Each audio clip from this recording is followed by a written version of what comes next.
Muito bom, estamos no ar. A gente vai começar hoje recapitulando alguns conceitos do que a gente tinha visto na semana passada. O plano desse curso era que vocês tivessem tido acesso um pouco mais fácil a todos os vídeos. E como eu sei que as coisas não funcionaram como a gente gostaria, eu vou dar uma mudada não no conteúdo, mas no ritmo. Essas outras partes esses outros problemas que estão aqui, a gente vai fazer eles um pouquinho mais devagar do que o planejado. E talvez escape algum. Imagina que vai acontecer isso. Algum desses aqui do final não vai dar para fazer agora ao vivo, a gente grava e depois vocês veem. Mas acho que vale mais a pena sim, que aí dá para fazer o que importa, a gente faz com calma para ficar tudo claro para todo mundo. Então, relembrando que a gente está trabalhando com uma área de matemática aplicada à engenharia, em particular a engenharia química no nosso caso, que pode trazer benefícios financeiros para praticamente qualquer área. Desde que a gente aplique direito as técnicas, desde que a gente formule bem os problemas e que a gente resolva bem esses problemas. A gente, por enquanto, na nossa aula da quinta-feira passada, a gente falou um pouquinho do que era um problema de otimização. No final, eu falei bem en passant das classes de problemas lineares, problemas não lineares, com variáveis discretas, com variáveis contínuas. E aí, o que estava no Moodle e que talvez vocês não tenham tido a oportunidade de ver, eram alguns exemplos no solver do Excel. Mas não tem problema, a gente vai continuar hoje trabalhando com o solver. E era isso que eu estava dizendo para vocês, que a gente vai fazer um pouquinho mais devagar hoje, que já que vocês não tiveram necessariamente a oportunidade anterior, a gente faz junto e vai se acertando. O nosso esboço de sequência vai ser sempre o mesmo. Para qualquer tipo de problema, a gente sempre tem essas 3 etapas. A gente tem uma primeira etapa que é de definição do problema a ser resolvido. A gente chama isso de formulação, é o equacionamento do problema. É a transformação em equações mesmo. É claro que poderia ter uma etapa zero aqui que a gente pensaria, uma etapa zero de entender o problema ou de definir o problema em termos mais ou menos rígidos, mais ou menos bem estruturados do ponto de vista matemático. A que eu estou chamando de etapa 1 já é uma etapa posterior a essa, portanto, e que envolve essa tradução da nossa linguagem, da linguagem nossa que é muito mais fluida, para uma linguagem engessada matemática. E a gente começa por aí, começa equacionando o problema. Depois a gente vai resolver o problema em si, e aqui a gente vai resolver com alguma ferramenta computacional já existente. Hoje a gente vai fazer bastante com o Solver, na semana que vem a gente vai usar mais o PyOmo. Em teoria, esse passo 2 aqui poderia ser implementado em qualquer coisa. A gente vai usar só algumas ferramentas mais convenientes. E o passo 3 fundamental é transformar isso em realidade. A gente pode mexer, por exemplo, o primeiro problema que a gente vai ter aqui é um problema de planejamento de produção, planejamento de rede de cadeia de valores. E a otimização em si não vai trazer valor para a gente. O que vai trazer valor é tomar ações baseadas nessa indicação da solução da otimização. Essa etapa, ela não vai estar tanto aqui no nosso curso. Aqui a gente vai falar mais de interpretar os resultados e ter certeza que os resultados estão acontecendo. Mas é a etapa mais fundamental. Sem ela, a gente não consegue concretizar os ganhos. E fica de alerta, né? A otimização em si possivelmente não vai dar dinheiro diretamente para a gente. O que vai dar é transformar isso em realidade, e essa transformação em realidade pode ser complicada em alguns casos. Vamos lá, então, começando dos nossos problemas da nossa classe mais simples e mais fácil de resolver, que são os problemas lineares. Esse tipo de problema é o que eu mais trabalhei, é a área que eu tenho mais experiência nesses anos todos de otimização, é essa área de planejamento de cadeia de suprimentos, cadeia de valores, em que geralmente a gente está olhando para a cadeia com um horizonte. Então a gente está olhando para frente entre 6 meses ou até um ano para frente, e a gente costuma olhar mês a mês, pode ser semana a semana, mas em geral o mais típico seria olhar mês a mês, um horizonte de 12 meses, para a gente definir como que vai ser a nossa operação no mercado ao longo desse horizonte de um ano. E se vocês se lembrarem daquela pirâmide, da nossa pirâmide da automação que a gente tinha visto na semana passada, o planning está do meio para cima. Ele não é super rápido, não é um nível de controle, mas ele também não é o mais alto de todos, não é uma decisão que vai impactar ao longo de 5, 10 anos. Eu acho que é a área mais fácil de trabalhar. Eu gosto dela porque ela não tem nem um excesso de detalhe, nem também uma dificuldade, uma incerteza muito grande. Quando a gente está num horizonte de tempo muito grande, a gente sofre com essas incertezas. O que vai ser sei lá, a conversão do dólar para real daqui a 6 meses já é difícil de saber. Imagina daqui a 5, 10 anos. Então, por a gente estar numa escala de tempo que dá mais ou menos para prever o que está acontecendo, eu acho que esses são problemas mais fáceis de se lidar. Aqui a gente vai estar inspirado na cadeia de suprimentos, mas a gente vai se limitar a um único mês. A gente vai olhar para uma distribuição de produtos ao longo de um único mês. Então não tem essa questão dos meses que vão passando. Depois a gente vai passar, no final do curso, a gente vai ter exemplos desse horizonte rolante, né? Esse horizonte, essa evolução temporal das coisas, que complica um pouquinho, mas complica porque a gente tem que fazer um balanço de massa a mais. Vocês vão ver que não é tão pior. E aqui a gente vai modelar a nossa cadeia de suprimentos, que parece uma coisa super sofisticada. Aqui a gente vai estar no mínimo do mínimo que a gente poderia ter para considerar já como alguma cadeia. A gente vai ter 3 centros de distribuição, sendo que cada um deles tem o seu limite da quantidade de expedição. E a gente vai ter, a partir da matéria que já, dos produtos acabados que já estão nesse centro de distribuição, a gente vai atender 2 mercados consumidores. Então a gente não está vendo aqui de fato fornecedores de matéria-prima e essa matéria-prima sendo transformada e sendo armazenada, seja na forma de matéria-prima mesmo, ou na forma de produto acabado, ou de algum intermediário. A gente está olhando só o último elo mesmo, parte final da distribuição, já o produto pronto, indo para os seus destinos, para os seus mercados consumidores finais. E para cada possibilidade, para cada um desses centros, eu poderia entregar em qualquer um dos mercados consumidores. E para cada um desses pares, eu vou ter um custo de frete, eu vou ter uma distância entre eles, e esses custos podem ser diferentes para cada um desses arcos.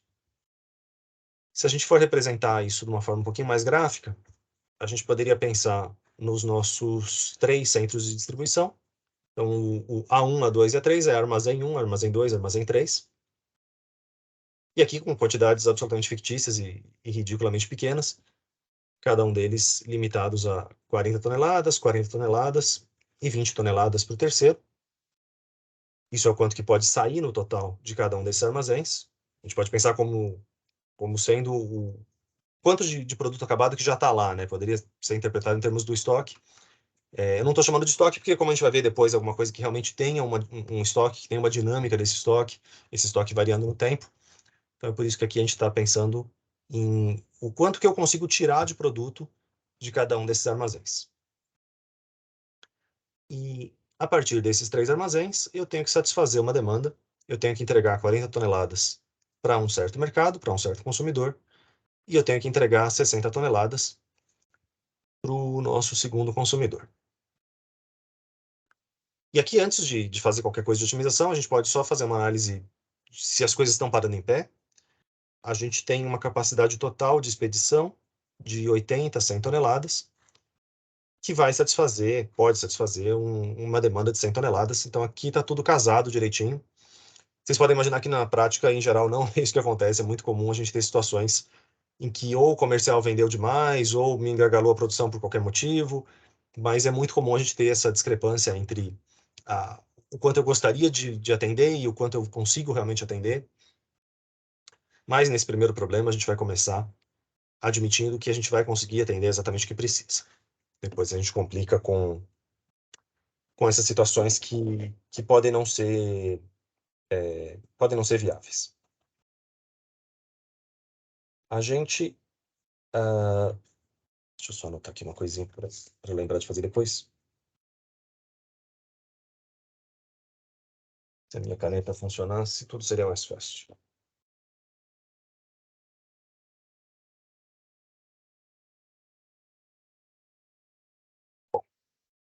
No nosso slide anterior, a gente tinha os 3 elementos, como os centros de distribuição, os mercados consumidores e os fretes para cada par origem-destino, para cada ligação entre um e outro. E aí, então, para a gente terminar a nossa representação, aqui com essas setas a gente vai ter o custo de frete unitário. Então, para cada tonelada que sai do armazém 1 e vai para o mercado 1, cada tonelada vai me custar R$ 2 para fazer esse trecho. Se esse produto sair do armazém 1 e for para o mercado 2, ele vai me custar R$ 11 por tonelada para fazer o trecho do armazém 1 para o mercado 2. E assim sucessivamente, a gente tem para cada um dos pares origem e destino, a gente tem aqui esses fretes unitários indicados nessa figura. Tudo bem conceitualmente com o nosso problema? Sim. Maravilha. Ok. Eu tinha anotado quem que trabalhava com o quê, mas eu troquei de caderno aqui, eu estou meio perdido. Tem alguém que já trabalhou no dia a dia com esse tipo de problema de alocação desses de origem e destino, de alocação de cliente a consumidor, de consumidor a fábrica? Eu já indiretamente, para poder definir quem que ia ser o meu distribuidor dentro de uma série de produtos. Uhum. A posição que o distribuidor estava em relação aos mercados que a gente atendia era uma variável que a gente estava avaliando para saber qual ia ser o nosso parceiro. Mas era uma coisa bem difícil de calcular. Se eu tivesse tido essa aula antes, ia ajudar bastante. Não. Em geral é super difícil de calcular. Você vai ver que nesse problema aqui, que ele é construído para ser fácil, já é difícil. Essas coisas não são triviais mesmo, Henrique. Uhum. Mas vamos pensar então, do ponto de vista intuitivo. Se a gente nunca teve essa aula, a gente está olhando para essa situação, a gente não sabe mexer com otimização. O que a gente poderia usar de intuição para quem que a gente vai fazer um parzinho quem com quem, né? O A1 vai ficar com o M1 de cara. O A1 vai ficar com o M1. Isso aqui, eu já dei esse curso, sei lá, várias vezes. E é sensacional, porque quanto mais experiência as pessoas têm, mais elas tendem a fazer esse parzinho A1 M1. Porque, bom, primeiro porque eu roubei, né? Eu coloquei os dois aqui já pertinho do outro para dar para incentivar que isso aconteça, mas eles casam muito bem, né? Ele tem aqui a expedição, o A1 consegue atender completamente o M1. Esse número aqui é o número mais barato que a gente está vendo em todos os lugares, então você fechou esse frete super bacana, super barato. Você resolve isso aqui e aí o resto é resto, né? O A2 e o A3 vão atender o M2. E vocês já devem ter pego pelo meu tom que tem uma pegadinha por aqui, mas é uma pegadinha muito boa, porque a gente começaria por aí, é natural, é instintivo. Não sei, eu só vi, essa pegadinha só deu errado quando eu dei esse curso para aluno de graduação que nunca tinha lidado realmente com esse tipo de problema na prática, e aí acho que eles quiseram mais fazer a conta do que confiar num feeling, mas quanto mais experiente a pessoa, mais ela tende a casar o A1 com o M1. Mas esse 24 aí do 40 do A2 exato, tá pesado, né? Exato. É aqui que a coisa vai começar a ficar ruim. Sim. Mas essa é a dificuldade. Aqui a gente tem 6 ligações possíveis, né? E já é difícil de enxergar o que é o melhor. Não é incomum a gente ter centenas de milhares ou até alguns milhões de variáveis nos nossos problemas desse estilo, desses problemas de cadeia. E aí não dá. Com 6 a gente já se embanana, com 1 milhão esquece. Mas a gente consegue, pelo menos com 6 a gente consegue ter a intuição matemática para formalizar, e aí o que a gente formalizar aqui vai dar para generalizar para os problemas maiores também. Bom, nossa solução intuitiva vai ser alguma coisa por aí, o nosso 2 bacana, mas aqui, como a gente já está vendo, a gente vai ter que morrer num 24 e num 18, que podem não ser tão agradáveis assim. E como que a gente como é que a gente comprovaria que essa é a melhor situação, né? Como que a gente compara duas soluções? Então, relembrando da nossa aula da semana passada, como que a gente diz que alguma coisa é melhor que a outra?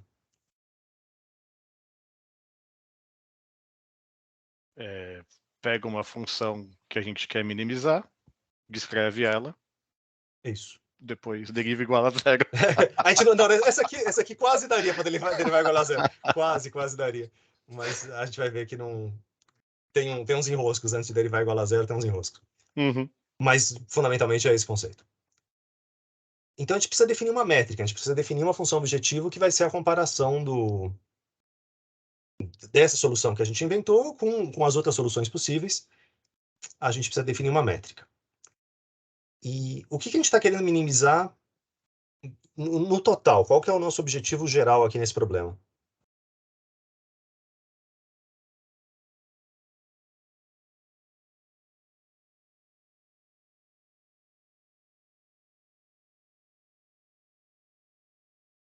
Escolhe um aí, Bruno, senão vai ficar só um diálogo.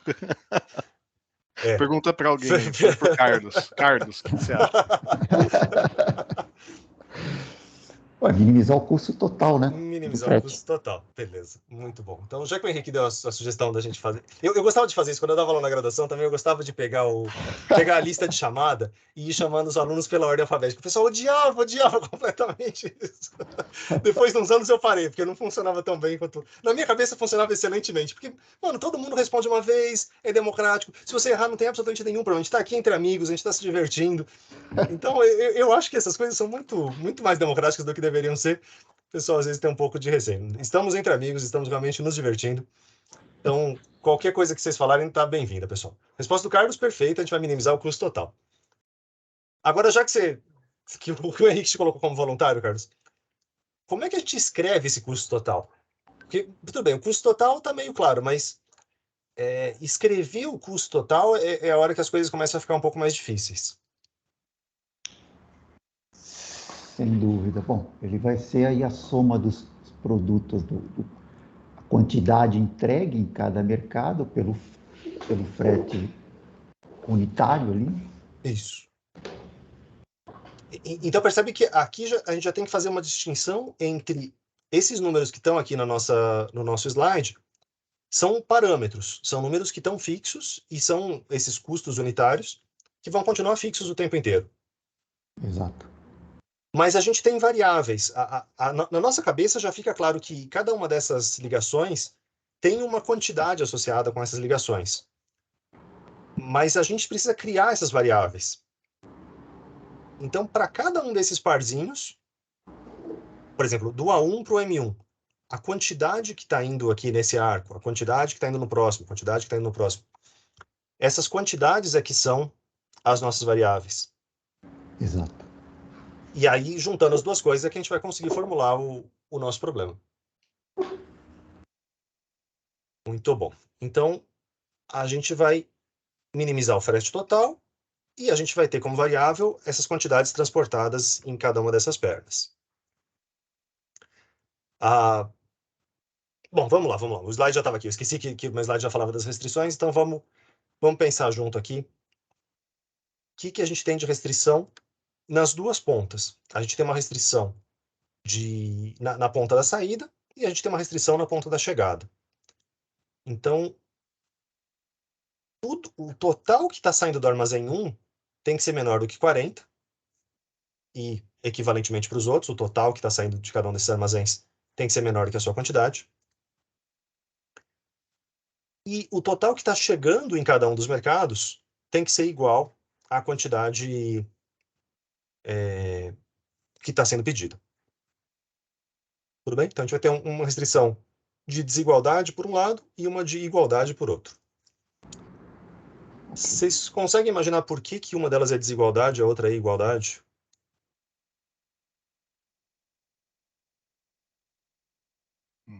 Eu tenho liberdade de quanto eu vou expedir, mas eu não tenho liberdade de quanto que eu vou atender, né?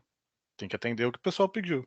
Isso. Aqui a gente está tentando representar uma situação dessa de cravar a demanda, de entregar exatamente o que está pedido. Mas esse tipo de problema a gente vê formulado de outras formas. Não é incomum, por exemplo, a própria expedição está cravada uma quantidade. Às vezes você tem uma planta que ela opera 3 turnos, 24 horas por dia e tudo mais, e ela vai produzir aquela quantidade tem que sair da fábrica porque não tem nem aonde colocar. Então, às vezes, o limite pode estar como igualdade.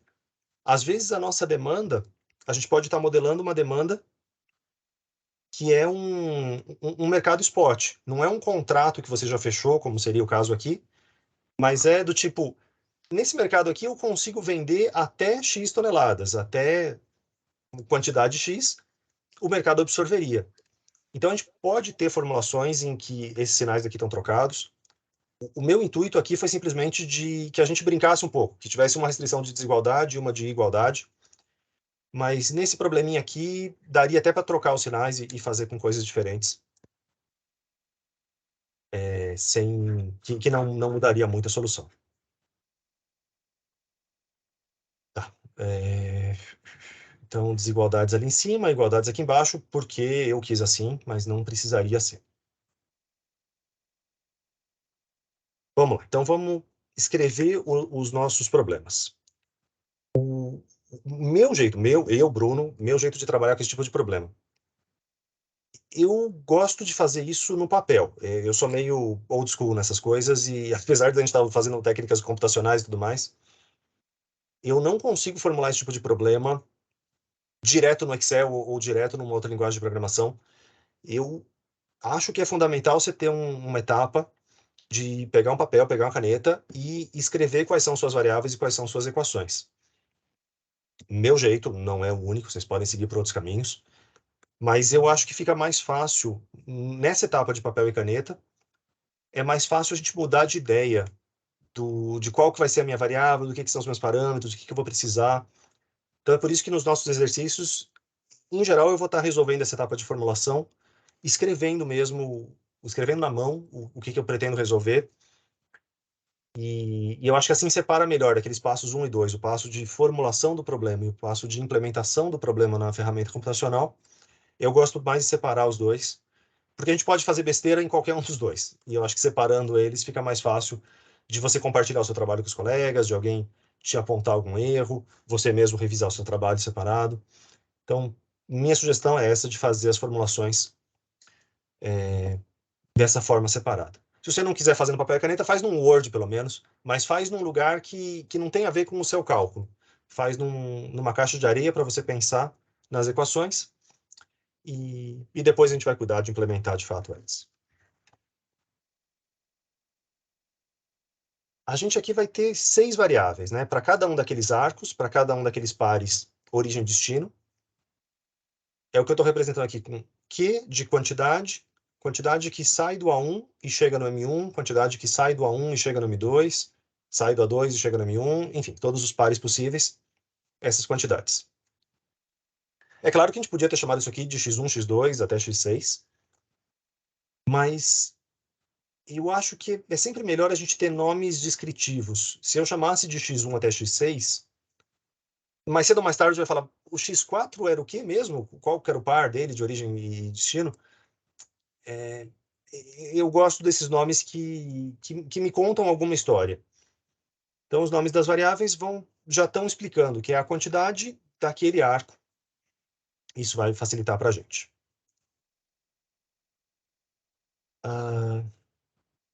Com essas variáveis, a gente então consegue, a partir delas, calcular o nosso custo C. Então, aqui simplesmente eu multipliquei o 2, o 11, aquele 24, todos aqueles números que a gente tinha visto na tabela anterior, para cada um dos custos unitários. Então, fazendo aqui uma análise dimensional, eu vou ter reais por tonelada, esse aqui vai estar em toneladas, o que sobrar está em reais. Então, nossa função objetiva, no final das contas, está em termos de dinheiro, está em termos de reais. Tudo bem até esse ponto? Sim, claro. Maravilha. Vamos então às nossas restrições. Opa. Então, para cada um dos armazéns, eu vou ter que olhar o quanto que está saindo daquele primeiro armazém no total. Então, isso quer dizer que eu vou ter que somar do primeiro armazém, eu tenho aquelas duas perninhas possíveis. Então, eu vou somar a quantidade que está na primeira perna com a quantidade que está na segunda. Somando essas duas, essa soma tem que ser menor do que os 40. É sempre menor ou igual, tá? De vez em quando a gente fala menor por preguiça, mas os nossos problemas de otimização eles sempre vão ser menores ou iguais, porque se você coloca alguma coisa que é estritamente menor, você começa a ter problema numérico, porque você poderia ter um 39.9, 39.999. Você nunca vai ter fim. Então, é por isso que a gente tem que ter o menor ou igual, porque a gente consegue bater no limite e os algoritmos sempre vão funcionar com essas restrições do tipo menor ou igual, mesmo que no meu discurso de vez em quando escape aí um menor ou maior. Tá.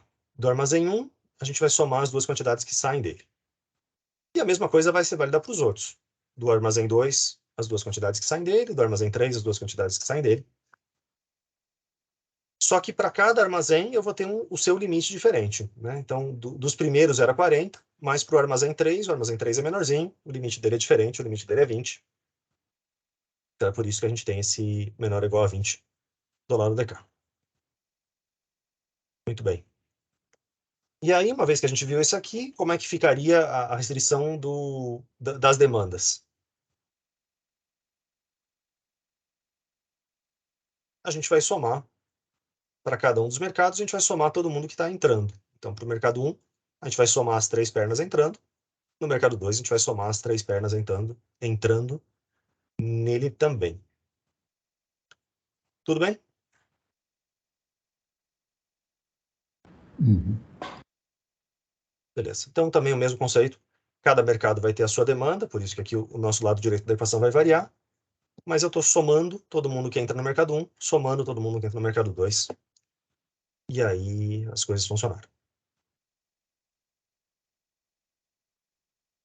A gente tem uma restrição que é extremamente marota e que a gente costuma esquecer, que é o fato de que todas essas quantidades são não negativas, né?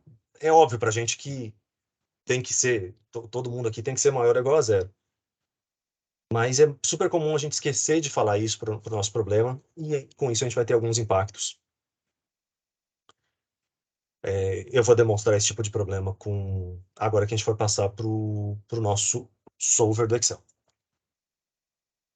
Se vocês quiserem, a gente tem lá no nosso link do... Aqui eu fechei ele, peraí.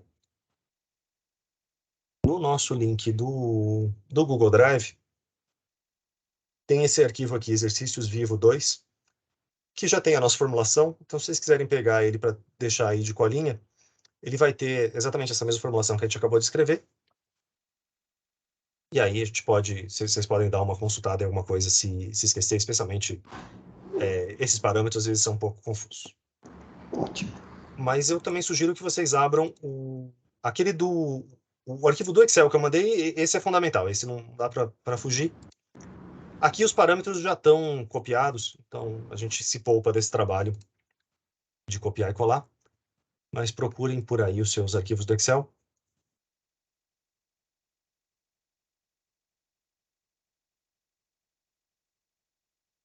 Vocês conseguiram aquela parte que eu tinha falado no e-mail de habilitar o solver no Excel? Todo mundo conseguiu fazer isso previamente? Uhum. Beleza. Se alguém tiver alguma dificuldade, Sim. vocês deem um toque. Eu mesmo eu tinha atualizado meu Excel, eu tinha atualizado faz um tempinho e eu não tinha mais usado o solver nesse aqui, então eu também tive que lembrar como é que aquele suplemento lá, eu sempre confundo onde que clica naquele suplemento.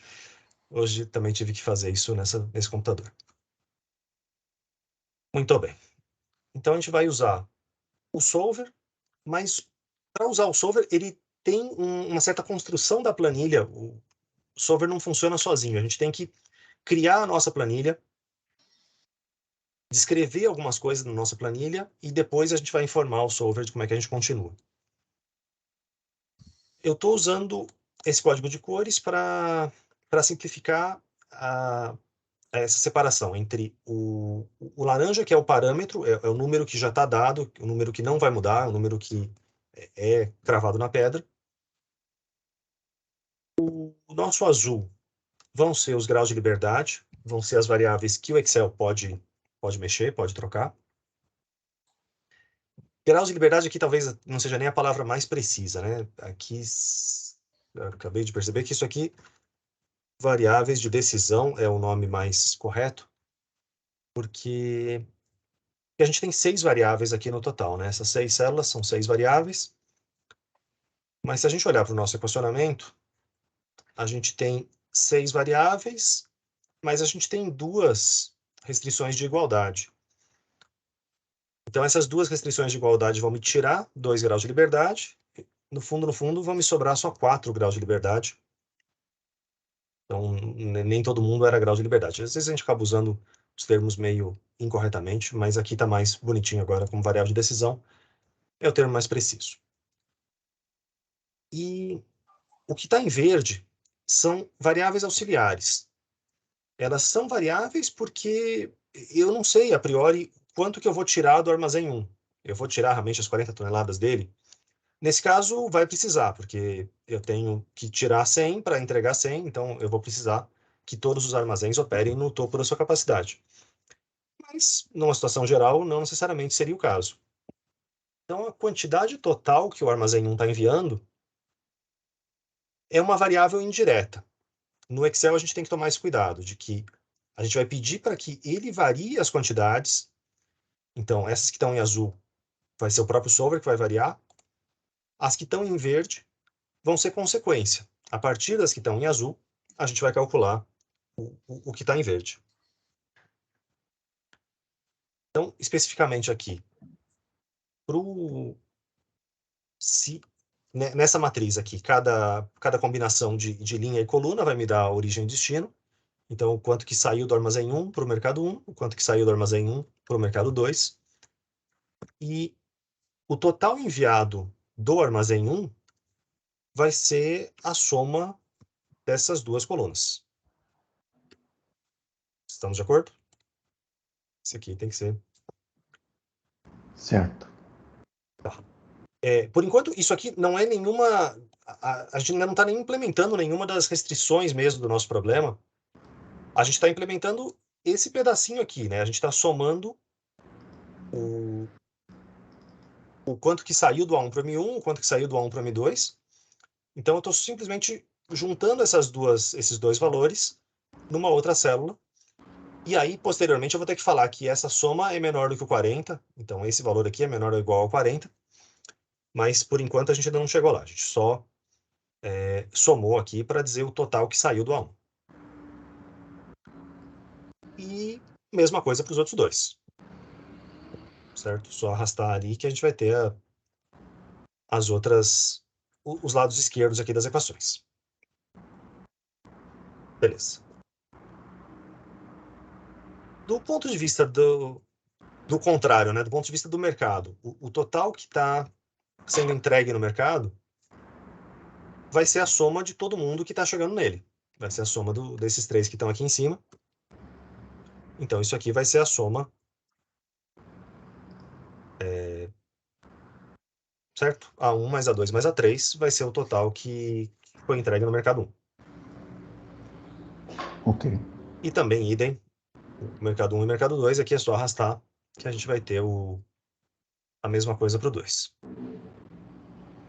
Tá. A gente ainda tem mais uma variável para a gente fazer o equacionamento aqui indireto via Excel, que é o nosso custo total. Então, o custo é essa sequência aqui de multiplicações. Então, é o custo unitário da primeira perna multiplicado pela primeira perna. Então, seria alguma coisa do tipo esse aqui multiplicado por essa primeira quantidade, mais esse aqui multiplicado pela segunda quantidade, e assim por diante. Mas escrever tudo isso vai ser meio chato, então eu não vou fazer dessa maneira. A gente pode usar o somar produto. Se vocês quiserem escrever de outra maneira também, vocês fiquem à vontade, tá? Eu vou escrever só o somar produto de preguiça para digitar menos coisas. E se vocês nunca usaram o somar produto, o que ele faz é exatamente isso. Para cada um dos elementos, para cada par de elemento, ele multiplica cada um dos pares, e depois ele vai somar cada um desses pares que ele multiplicou. Então, ele vai fazer exatamente essa combinação dos fretes unitários com as quantidades. Mas ele vai funcionar para matriz? Eu sempre usei ele só na coluna. Funciona. O mais normal é a gente ter alguma coisa desse estilo, né? O somar produto como esse aqui, multiplicado vetor por vetor, né? Isso. Então, ele daria 40 mais 40, 80, mais 40, 120. Mas ele... Na própria ajuda dele, tá vendo que ele fala matriz 1, matriz 2. Então, Tá, beleza. ele é... Mas eu acho que eu só usei ele para matriz nesse exemplo, para falar a verdade. Todo o resto da vida eu acho que eu usei ele só para vetor também. Muito bem. Então, essa foi a nossa prévia, né? Vamos, antes de chegar no solver mesmo, vamos tentar simular o que seria a situação que a gente tinha pré-calculado, pré-deduzido, de alocar o armazém 1 no mercado 1. Então, o armazém 1 no mercado 1 quer dizer que as 40 toneladas, esse parzinho aqui, A1 com M1, eu vou jogar as 40 toneladas aqui, e então nada para o outro lado. E, por outro lado, o armazém 2 vai ter que ficar com o mercado 2, e o armazém 3 vai ter que ficar com o mercado 3. Então, eu poderia fazer aqui na mão essa primeira alocação, e a gente vai ver que a nossa solução intuitiva, ela tem um custo de 1.400 dinheiros. Tá? Só para a gente se poupar do trabalho. A gente podia ter multiplicado aqui 40 vezes 24 e tudo mais, só para a gente aproveitar aqui o somar produto para a gente ter essa métrica de quão boa ou quão ruim era essa nossa primeira solução. Vamos deixar isso aqui guardado e depois a gente vai comparar com a nossa solução otimizada para ver se a gente vai ganhar ou vai perder. Também é legal, às vezes, você fazer Aqui dá para fazer por inspeção, né? Dá para olhar esses limites e ver se realmente a solução que você propôs está respeitando os limites, está dando para ver que ela atende os limites. Muitas vezes na mão é difícil até de fazer isso. É super comum a gente ter nem a discussão se a solução é ótima ou não. Você tem uma solução que atenda a todas as restrições do problema na mão, é comum a gente não conseguir fazer. Mas pelo solver ele vai fazer automático. Vamos então aos elementos do nosso solver. E aqui a gente vai configurar os 3 elementos fundamentais: a função objetivo, as variáveis e as restrições. A gente vai configurar isso aqui, indicando quais células estão aonde. Então, a primeira delas, definir objetivo, qual é a célula que contém o nosso objetivo. Aqui no nosso caso é a célula onde está o custo total, então é o C17, para onde a gente vai apontar. A gente está tentando minimizar o custo nesse caso, mas toma cuidado sempre, porque o default do solver é maximizar, e aí maximizar o custo ia dar uma solução não muito divertida. Esse último aqui ele vai tentar aproximar de um certo valor. Nesse curso eu acho que a gente não vai ter nenhum caso que a gente vai aproximar. Se a gente tivesse colocado essa opção de aproximar de 0, ia ser o equivalente a minimizar, mas faz mais sentido esse de aproximar quando é um caso em que você consegue de fato chegar nessa solução. Então, se eu estou tentando simplesmente minimizar, eu vou ficar aqui no minimizar, mas tem gente que gosta de usar essa opção de tentar levar para 0. Muito bem, custo está aqui. As nossas células variáveis, e aqui sim tem a distinção. As células que o solver vai poder variar, não as variáveis, a diferença do verde e do azul, né? Não as variáveis todas do nosso problema, mas sim aquelas que o solver vai poder aumentar ou diminuir em busca da melhor solução, vão ser aqui esse nosso miolo, essas 6 quantidades desses 6 pares de origem e destino. Tudo bem? Sim. Tá.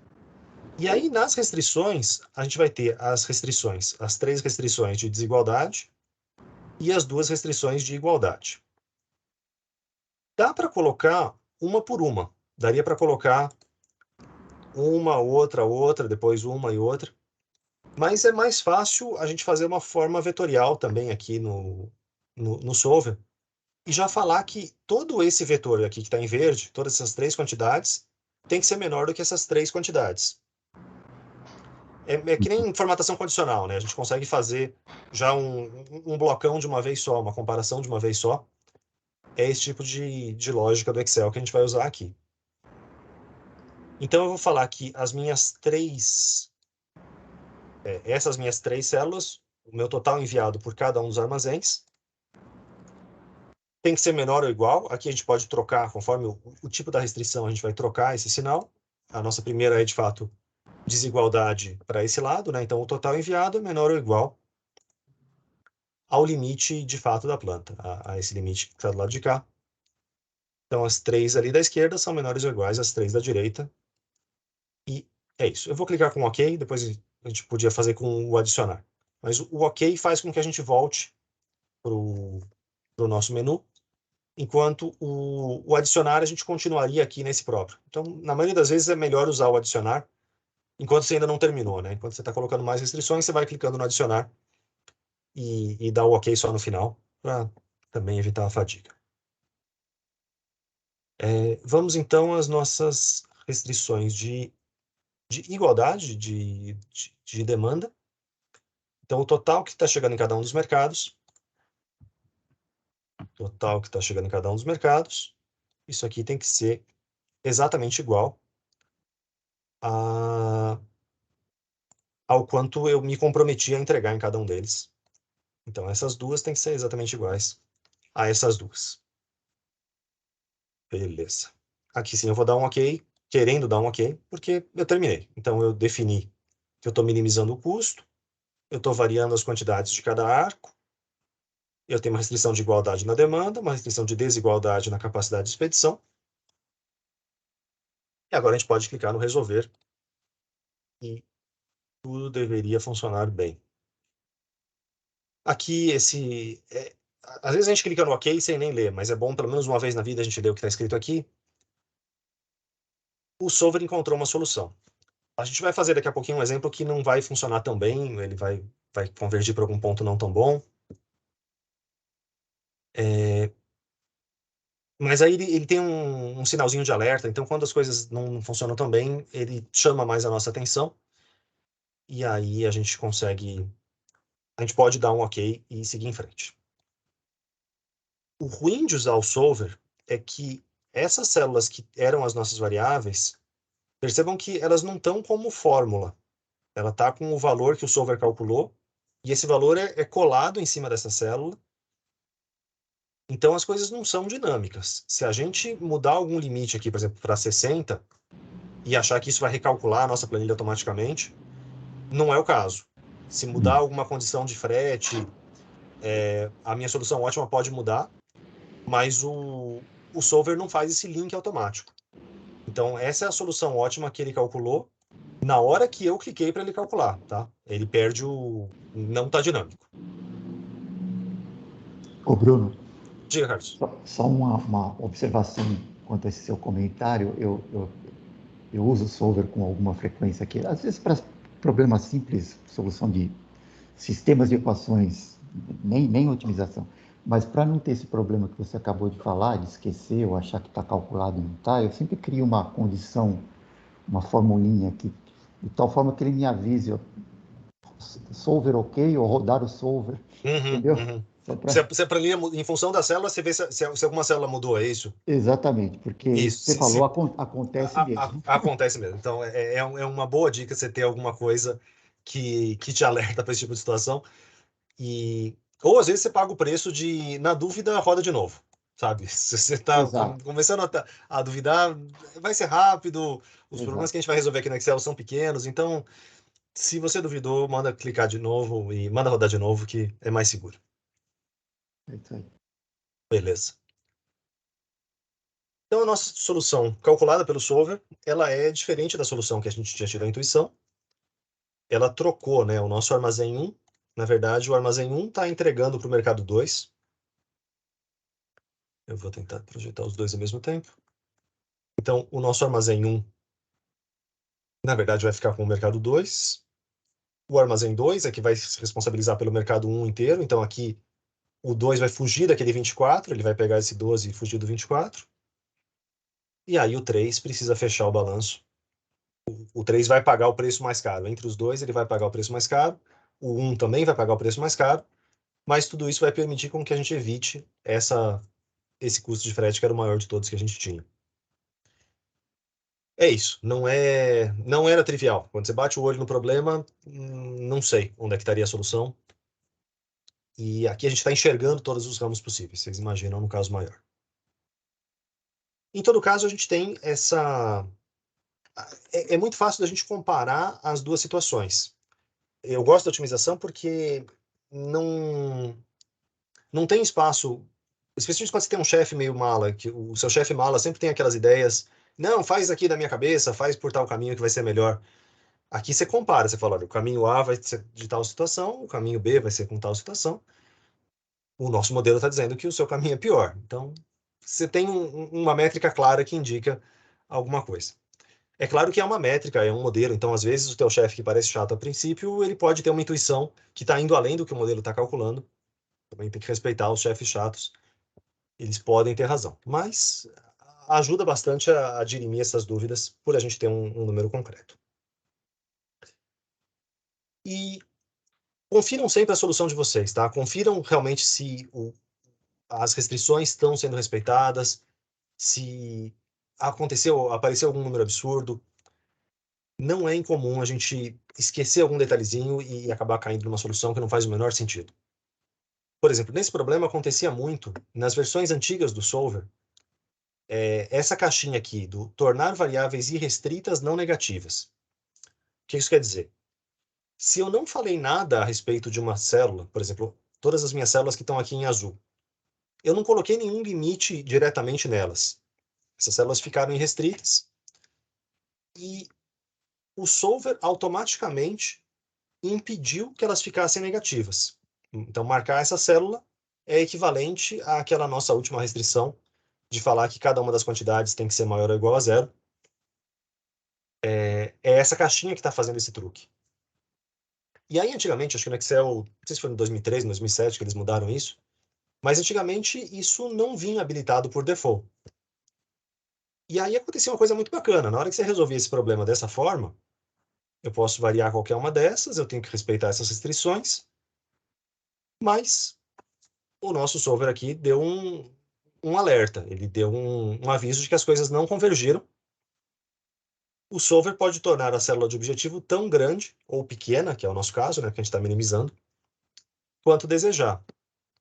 Ou seja, já que as minhas quantidades podem ser negativas, ele está jogando essa quantidade para menos infinito, e quanto menor for essa quantidade, menor vai ser meu custo. O meu custo também vai para menos infinito, e matematicamente seria essa a solução.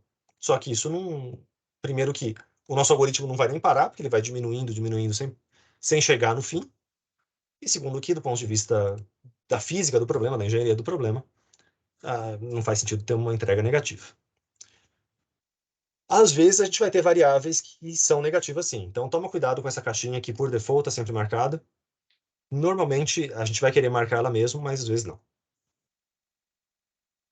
Tudo bem com o nosso primeiro problema? Ó, fiz um teste aqui, eu mandei para 0 e coloquei negativa. Aí ele coloca pra gente usar o frete caro, só que negativo. Você colocou o quê para 0? Não entendi. Ah, o Em vez de aproximar de colocar 0. minimizado, coloca o Ah, sim, negócio sim, lá sim. pro 0, que É você usou verdade. lá em cima. É verdade. Esse é um risco que eu não tinha pensado. Mas é uma boa ideia, porque se aproximar de 0, quer dizer que o meu custo, alcançar um custo 0, e aí alcançar um custo 0, ele vai fazer algum malabarismo desse de uma quantidade negativa com uma quantidade positiva que se compensam. É uma solução que não faz nenhum sentido. Mas era bem fácil da gente, com 2 cliques, se embananar e causar um problema desse. Então, é mais um argumento a favor de usar a minimização. Realmente, se ele tiver ilimitado, que a gente chama, né, esses problemas que não tem a fronteira de um lado, também ele ia reclamar por aqui. Beleza, todo mundo conseguiu?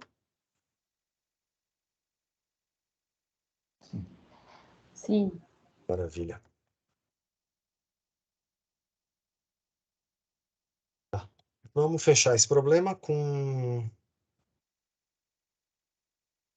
um segundo olhar sobre ele, um segundo jeito de formular. É exatamente o mesmo problema, mas é um jeito um pouco mais abstrato de formular o problema, que é o que a gente encontra mais na literatura. Você vai pegar algum livro de otimização, algum artigo da área. O pessoal gosta muito de escrever desse segundo jeito, e é por isso que eu vou apresentar ele para vocês. Qual é o problema da nossa primeira formulação? Qual é a chatice dela? Imagina que a minha malha, mais cedo ou mais tarde, vai mudar. Vai entrar mais um mercado, vai sair um mercado. É super comum essas coisas serem dinâmicas. E aí, eu vou precisar caçar no meu modelo inteiro o que mudou. Então, imagina que o M2 desapareceu. Eu vou ter que ir variável por variável e apagar algumas dessas variáveis, e depois eu vou ter que apagar em cada uma das equações, aquela desapareceu, aquela desapareceu, aquela desapareceu. Então, o fato da gente ter uma variável para cada pontinho do nosso sistema torna essa manutenção do modelo muito mais complicada. Seja para mais ou seja para menos, né? A gente teria também o mesmo tipo de problema se eu quisesse extrapolar isso para um caso em que eu tenho, sei lá, 50 mil fornecedores. Escrever um por um não vai ser a coisa mais confortável do mundo também. Então é por isso que a gente vai ter formulações que são análogas ao que a gente já viu, só que elas são mais abstratas. Então as nossas variáveis, elas vão depender desse Azinho e desse Mzinho, que são contadores, são índices genéricos.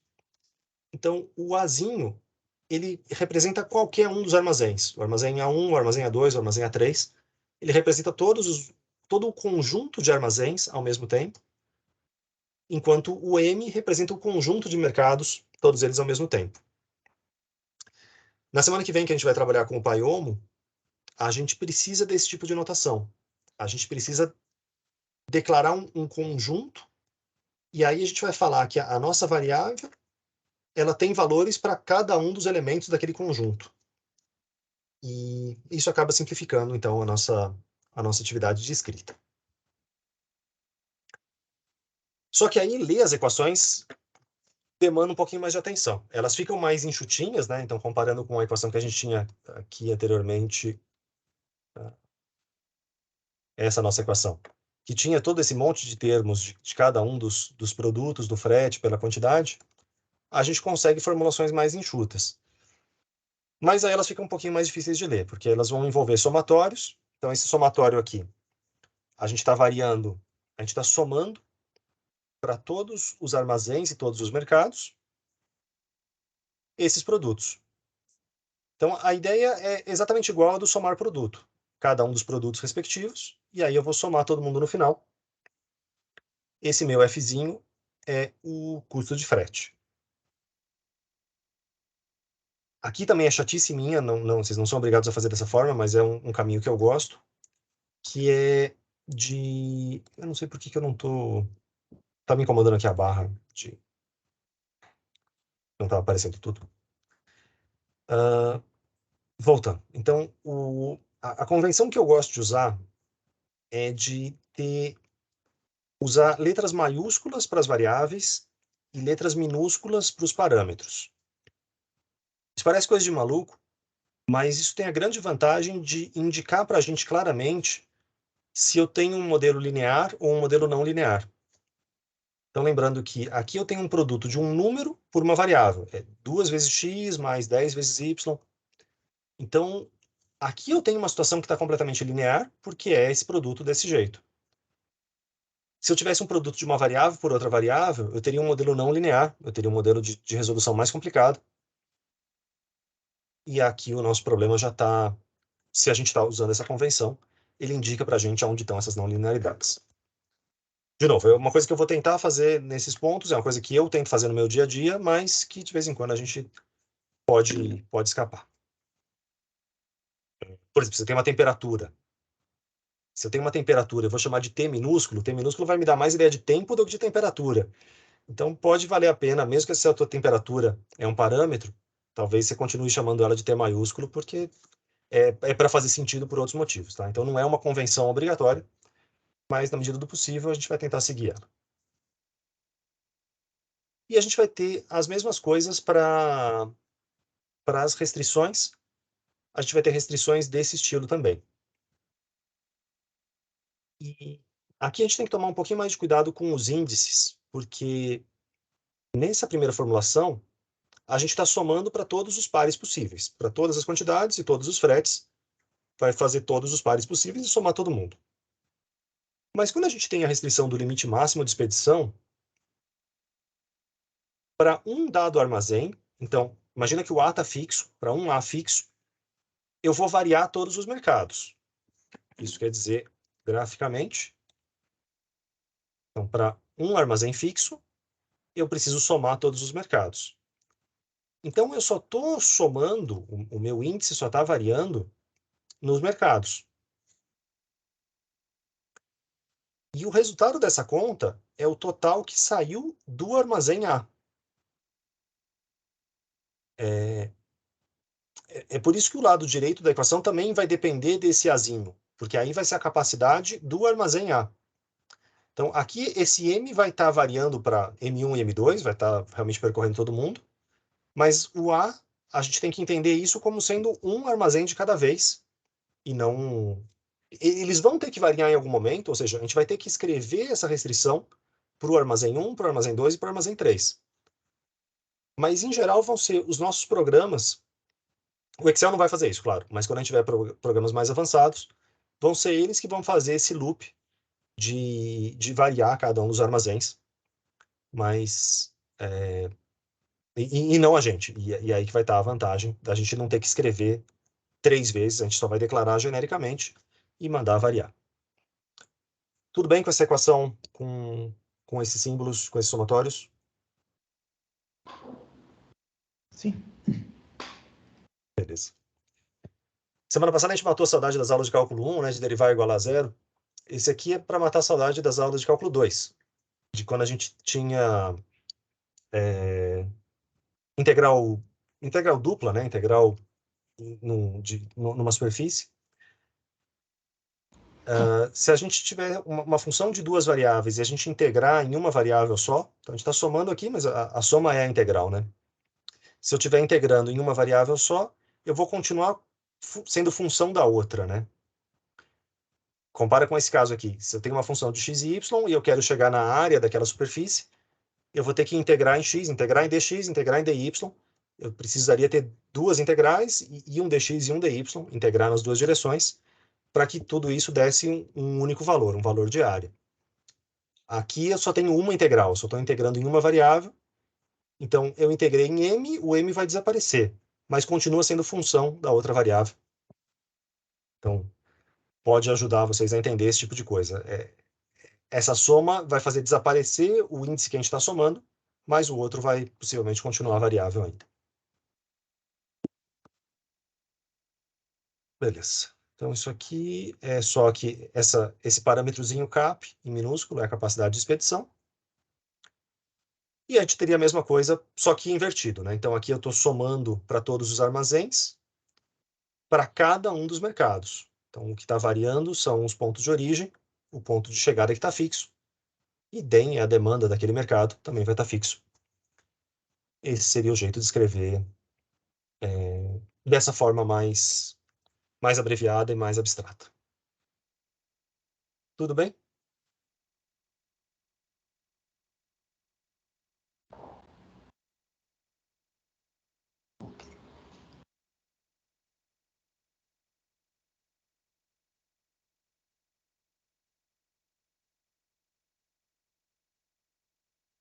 Bom, claro, a nossa restrição de que todas as variáveis são não negativas. Para cada parzinho AM, isso aqui tem que ser maior ou igual a zero. A gente também vai ter que escrever isso depois, na semana que vem. Bom, aqui só um detalhezinho de nomenclatura. Dá para encontrar dessa forma que eu escrevi, com esses índices embaixo, mas também é comum encontrar esses índices entre parênteses, também com esse mesmo significado de um conjunto. Então, a quantidade que sai do armazém e chega no mercado também é bastante comum a gente ver modelos escritos dessa forma. Muito bem. Eu vou fazer a nossa pausa nesse ponto, porque o nosso segundo problema é um pouquinho diferente, então a gente aproveita para dar a nossa relaxada. Vou interromper a gravação.